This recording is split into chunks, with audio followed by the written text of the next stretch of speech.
You're not the person who's just available to solve all their problems. You're not there to be their best friend.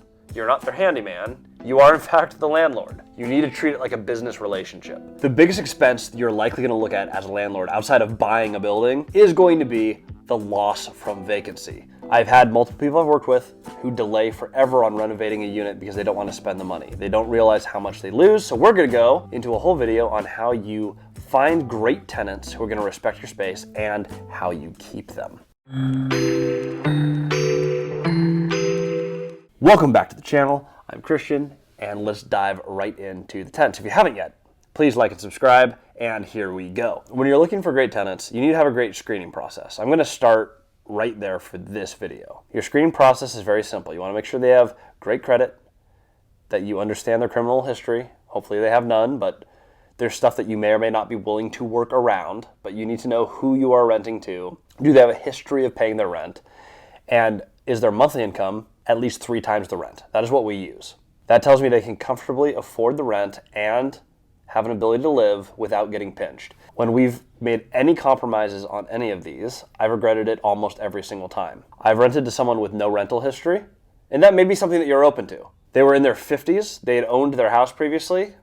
What I figured was, okay, they have no rental history. However, they've owned homes, they're in their 50s, they're not figuring this out for the first time, it's gonna be fine. This is the first person I ever rented to. What ended up happening is they caused all sorts of problems. They called me all the time personally on the one unit I owned. It was a condo. They'd call me on basic stuff that anyone should be able to figure out, but it was down to, this screw has come loose somewhere. How do we fix this? I'm like, that's not a work order. Just tighten it with a screwdriver.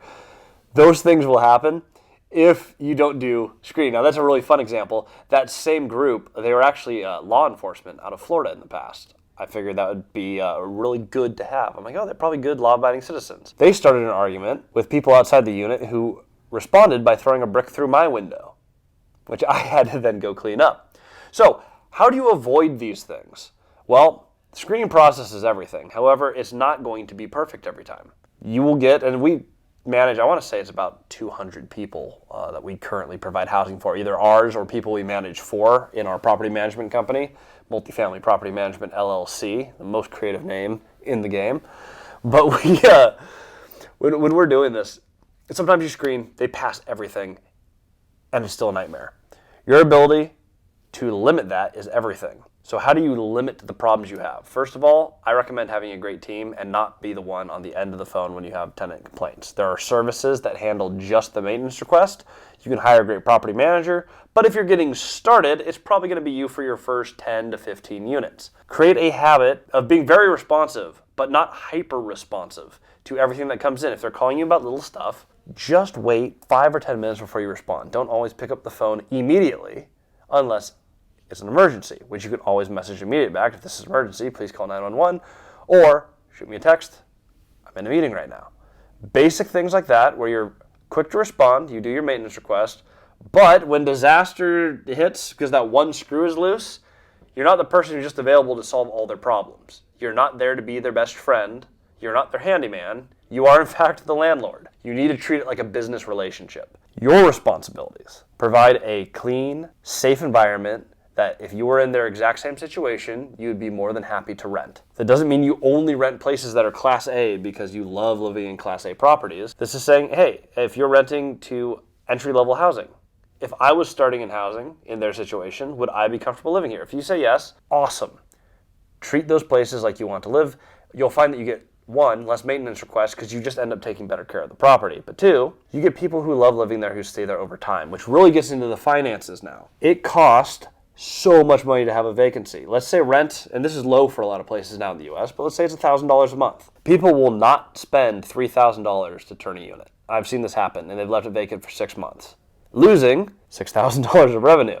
It's not fixed until it's fixed. And when you take these projects seriously, when it's done, it's done. That's true for any other piece of the unit. People will leave if you don't take care of the unit when they're there. So say you have a fridge that goes out and you're slow to repair it. You might lose that tenant. And now instead of spending $200 on fixing a fridge, you're going to spend a few $1,000s with 2 months of vacancy. Plus you still have to fix the fridge because no one's going to move in with a broken fridge. Just the basic non-slumlordy things are going to help you more than anything else. Pay attention to your people. Respond to your maintenance request. Maybe not instantly, but very quickly. Within 24 hours, have a response to people. Great communication is everything. Last thing I want to address here, because this is a real problem that Cody and I had. We had recently, if you missed it, a pandemic that shut down everything for 2 years. Don't comment on that. We're not talking about any of our views on what that situation was, but what we do want to talk about is the changes that made. That trained people that, hey, I may or may not need to pay my rent because I didn't pay my rent for 2 years. You're going to have non-pays, late pays, people who lost jobs because their jobs might have been dependent on physically being in a building. How do you deal with these problems? That has been something that I'm really proud of how we've handled. While we had non-pays that were just people who stopped paying, and that was its own problem, a vast majority of them were figured out by talking to the tenant. You come in instead of, hey, rent's due. We come in with, how are you doing? Are there any maintenance requests that we need to work on? I noticed that rent has been a little bit late or we're a little bit behind. Is there anything you need help with? Be a basic human. On a vast majority of our delinquencies, especially over the last couple of years, what ended up happening is we knocked on the door and they said, hey, I didn't bring this up because I was just so worried and I don't know what to do. Perfect, let's work on it. I lost my job. When do you think you're gonna find a new job? It's gonna be easier to have a great tenant who's always paid, who stopped paying. If they can figure out their situation so we can get caught up, easy. We've offered, hey, don't worry about this month for right now. Find a job, figure out your income, whatever it is. Next month, can you meet rent? If yes, let's solve that first. Then we're gonna come back and we're gonna come up with a payment plan. And we just wanna work with you on what is reasonable for you. That is a conversation that we've had several times. Sometimes we have that conversation, they go, look, I really can't afford it. I've kind of been hanging out waiting to figure out what to do. I'm just gonna move out. And they've left the next day. You never know what's gonna happen, but most of your problems can be solved without an eviction, without going to war with your tenants. Basic communication is everything. Don't have vacant units, do your maintenance, be great on communication, be a kind but firm human being, and you're gonna do just fine and avoid a vast majority of your vacancy loss. If you enjoyed this video, I'm glad. I have a gift for you guys below. If you click the link below here, there's a free PDF on how we picked up the real estate and managed what we have. It's about 10 pages. It talks about what is your goal, how are you going to achieve it, the scripting for owners and brokers, some stuff on basic mathematics, but it's really our guide. We gave it to you for free. Click that link, download below, and we will see you guys in the next video.